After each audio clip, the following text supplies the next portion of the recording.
Hi, I'm Allred. Welcome to Inspired by Pinterest, where I browse around Pinterest looking at pin boards and looking for great craft ideas from crafty bloggers from all over the world. And today I'm excited to share my take on Mercury Glass. It's something that I pin often. I love the beautiful things that I see that are Mercury Glass, but I've always wanted to try doing it myself. And it wasn't until I talked to a friend of mine recently and she gave me some of her feedback, so I gave it a try. But for those of you who don't know what Mercury Glass is, here's a couple of pieces we picked up at a local home decor store, and they were just basically, it's kind of a mirrored antique look where it looks like the mirror's kind of rubbing off. Sometimes they'll put a little brown tint to it to make it look older. So it's just basically that look, and it's very popular in home decor pieces. But did you know you can make it yourself? So first of all, you can go to my pin board called Mercury Glass for more great ideas. But we're going to start with this first pin. It's from TakeTheSideStreet.com. She does a beautiful tutorial, and pretty much I followed what she said to do and had great success with it. And so be sure to check that out. And remember, you can always go to my blog, allreddesign.net, to find links to everything I reference on the show today.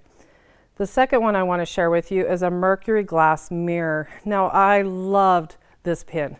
It is from a blog called attagirlsays.com. And remember, you can go to my blog to get that direct link. And it's gorgeous. She took an old window, which who doesn't have an old window laying around? You know, those old ones where the lead-based paint is chipping away and they're out of a home that's probably been torn down or the windows have been replaced. So I loved how she took that, and then she did the Mercury Glass effect on the back side of the glass, and then took some beautiful Annie Sloan paint and did the front side edges. It's just stunning, and I thought, I'm going to do that one day. So I will tell you some tips about doing Mercury Glass. First of all, to do Mercury Glass, you'll need basically three things. You'll need this awesome product from Krylon called Glass-like paint, and it's hard to find. I went to a couple of hardware stores looking for it. It's by Krylon, and finally found it at Hobby Lobby, which is awesome because you can use a 40% off coupon, and who doesn't love to use their coupon? It's kind of pricey. I believe it was $11.99 for the small bottle. Then you'll need a spray bottle with 1:1 ratio of water and vinegar, and then some paper towels, and of course whatever glass product you're going to use. One thing I learned, it is right now very cold here in Utah, so I have to spray paint in the basement. The garage isn't warm enough. The problem with this Mercury Glass paint is it smells like you have opened up like 10 bottles of nail polish. And how many of you have daughters that when they start painting their nails, your husband he freaks out because of the smell? Well, that's what this smells like. Is like 10 people are painting their nails. It's pretty strong, very, very, very potent, more so than regular spray paint. Because I spray paint all the time and never have we had this reaction. Like I'm talking like headache-inducing fumes. So just use it in a very well ventilated area. I would highly suggest waiting until you can do it outside. But you learn from my mistakes. So the first thing you're going to want to do is take a glass container. Now I just hit my local thrift store, picked up these few. I think they were each $1, and so that I could do the glass effect. You're actually going to do it on the inside of the container. So I learned something very valuable. When it has a neck similar to this and you have hands like mine, very hard to put my hand inside of here, so keep that in mind when looking for your container. So I'm just passing that along. So these ones are obviously much easier for me to get inside because you're going to want to do the second step of this process by putting your hand inside the container. So that's very important. So you're going to take your paint, and I've done it on just a piece of glass I popped out of a frame when I just wanted to use the frame. And I've basically done the first step, which you're going to want to spray about 5 coats of this.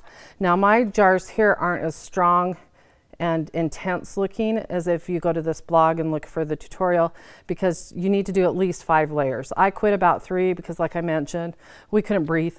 So this one I did do 5. It takes about a minute in between each layer to dry. It dries really fast, and as it starts to dry, it has a gorgeous mirror-like effect. You can leave it solid, so you could have mirror-like mason jars. So it's a really cool product. So once you've done that, here you can see, right, and I'm going to put this down, you can see where it's starting to like rub off or etch away. This is the back side, so when you're looking through the glass, it would have this type of look. But that's the look we're going for. It's kind of that etched away, it's getting old. So it's very simple to do this. You're going to want to take your vinegar water, spritz the area, Let it sit for a few seconds, about 30 seconds. And as that starts to sit there, that acid from the vinegar starts to react to your paint. Now, I did read on her blog that she suggests maybe doing it, don't let it sit for a day and then go back. Now, I've done that, so we're going to see if that really does make a difference. So after it's sat on here a little bit, you're going to want to take a paper towel and make sure that you soak the paper towel, because you don't want that rough paper towel hitting the surface. Soak it in the vinegar water so it's soft and wet. Then you're going to go over the top of your surface and you're going to kind of just start rubbing. And as you're rubbing it, you'll see I'm starting to, so you got to kind of play with it until you get that effect. Rub too much, it's going to take off big sections. Rub a little bit, you're going to get more detailed little bits kind of rubbing away. It's really kind of a fun thing. I was really excited as I started to see that rub off and kind of have that fun coat. So I think a mirror frame would be amazing. I can't wait to try that in the summer when I can do it outside. So now you get the idea. So you get that really cool Mercury looking effect. I've seen them go back and add stain to this side of the mirror, so it gives it that antique look. And so it's as simple as that, which I was really impressed with. So give it a try. But before we move on, I wanted to show you this really fun idea that my friend Charlene Jordan showed me that I couldn't resist. Actually, she's the reason I decided to try this. She was telling me about a frame she was doing with this paint. She'd just taken a frame that she'd previously painted. This one here was painted yellow beforehand. And instead of using just vinegar water, she used regular water. She sprayed the frame first with the regular water, and while the water beads are sitting on there, she sprayed it with the spray paint. Let it completely dry, went back and did another layer of water, paint, let it dry again, and you get this really cool kind of crackled effect. It is stunning. I can't wait to try this on a black frame. I didn't really think about the color of the base of frame, so keep that in mind.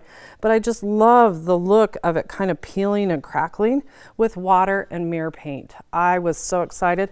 And of course, I have to experiment, so I tried the same effect on glass. So you can kind of see here on this surface that kind of spotty look on it. And I thought it was a pretty cool effect when you look at it the other side. So give it a try. You can probably experiment. I'd love to see what you create with mirror paint. So feel free to post your ideas on my Craft Channel's Facebook page. And thanks for joining me today.